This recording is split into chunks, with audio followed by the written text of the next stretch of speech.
অনেক দিন হয়ে গেল, বেটা শিয়াল তো আমার সাথে দেখাও করলো না, আর সে কিছু বললও না। ব্যাপারটা কি? বেটা কি আমার সাথে গাদ্দারি করলো? আমি যাই, গিয়ে কাঠুরের বাড়ি গিয়ে দেখি কি অবস্থায় আছে।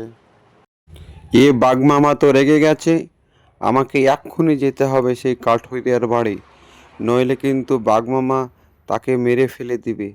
আসলে হলো সে একটা গরিব মানুষ কাঠুরিয়া, তার প্রাণটা আমাকে বাঁচাতেই হবে।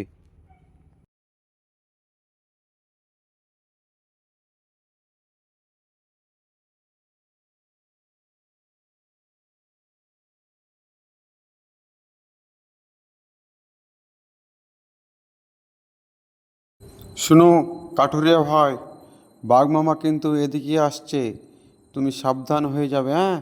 আর আমি যেভাবে কথাগুলো বললাম সেভাবে তুমি কথাগুলো বলবে, দেখবে বেটা নিজে নিজে পালিয়ে যাবে।